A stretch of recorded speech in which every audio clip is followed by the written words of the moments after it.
Welcome back to the next Juno New Origins video. This time we have something really new. One of the bigger Juno related Discord servers, the Jundroo Collective, link in the description, has announced its first community challenge. And here are the rules. Rule number 1 must be a new design created for the sole purpose of this challenge. Yep, we can do that. Rule number 2 must be uploaded to the website with public exposure. Unlisted designs will be forfeit. Yeah, easy peasy. Rule number 3 must be posted in our crafts channel with the challenge 1 tag and respective simple planes or Juno New Origin game tags. Easy. Now it gets more related to the actual vehicle that we built. Rule number 4 must be a functional design, meaning it must be able to move. Yeah, sure. Rule number 5, it must be more than 25 parts, but less than 1,500. And rule number 6, it must be stock, no mods allowed. The build will be judged by style, ease of use, functionality and complexity. So what are we going to build? I thought that I have built many SSTOs in KSP, so why not use the challenge to build my first SSTO in Juno? Let's aim high and try to create one that can make it all the way to the lunar surface. Should we? The build process went through many iterations. Here is just a little time lapse of the many failed attempts.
At the end, this is the final version that I'm going to submit for the challenge.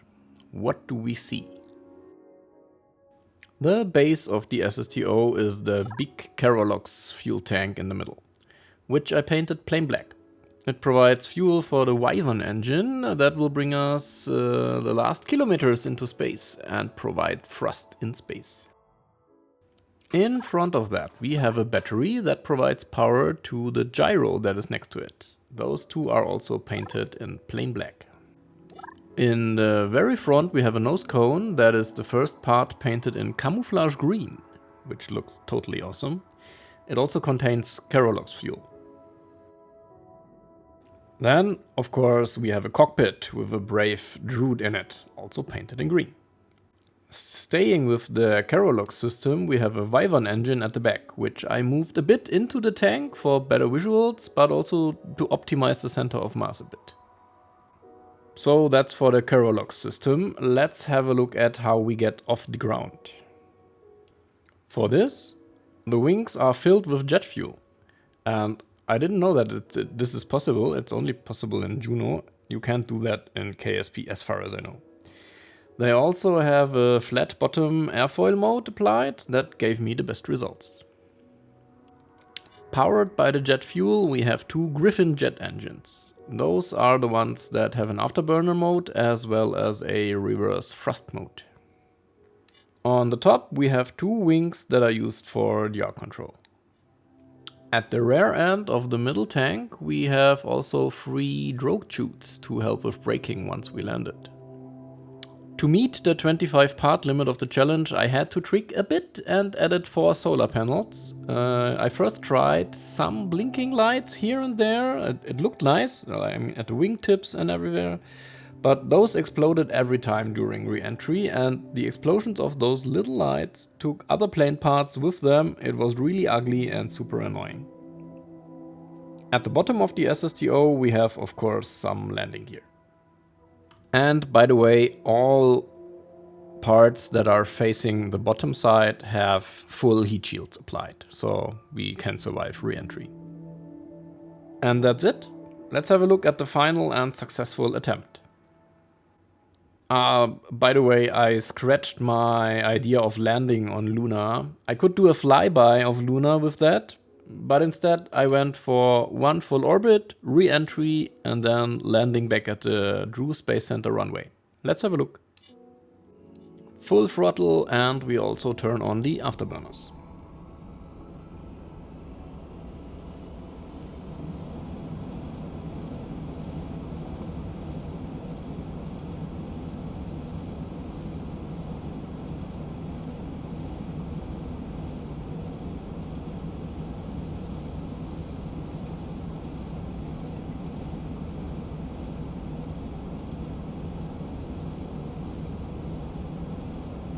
We now try to get as much speed as possible, which is a bit over 700 meters a second. Now that we have reached 700 meters a second, we tilt up to approximately 45 degrees.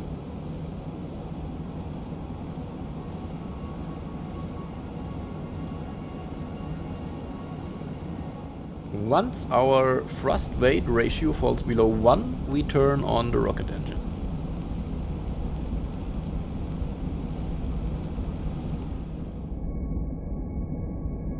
We keep this heading and throttle until our apoapsis reaches 90 kilometers. Now we coast to our apoapsis.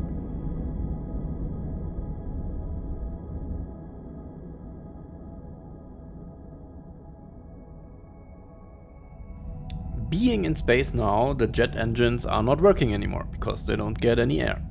So we need to rely on the rocket engine alone. Let's push our apoapsis in front of us until we have reached orbit.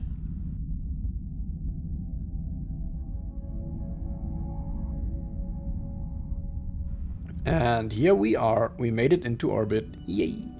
And we still have some delta V left for the rocket engine as well as the jet engines.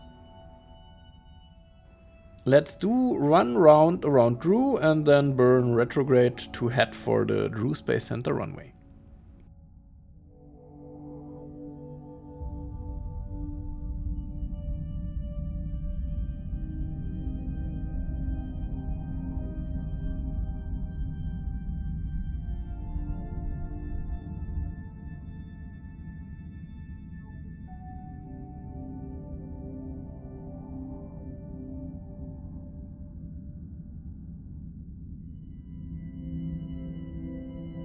This re-entry took me several attempts, which is why at some point I started to do it in time warp just to save some time. And at some point we made it. We lost the solar panels due to heat, but that's okay.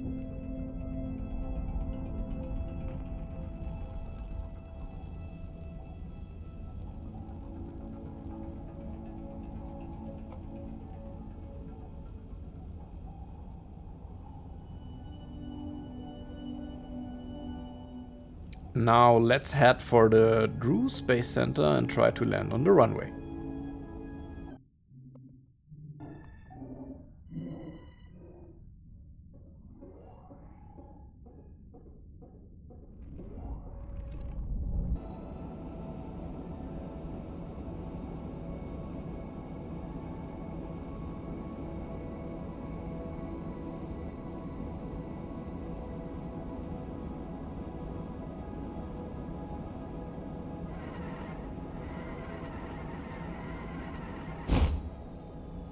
And we did it! It wasn't the most elegant landing, I have to admit, but everything is still in one piece. So we showcased that our first SSTO can start from the Jundroo Space Center runway, it can reach orbit, it can survive re-entry, it can also land back at the Jundroo Space Center runway. I think that's quite a success. And on the way we learned so many things about SSTOs in Juno. I think I'm going to create some tutorial-like videos about SSTOs in Juno in the future. Now let's see if the challenge jury likes my SSTO as much as I do. Fingers crossed. I hope you liked this video about a community challenge. I hope there are more community challenges coming in the future and I can make more videos of them. So see you in the next video. Thanks for watching and bye bye.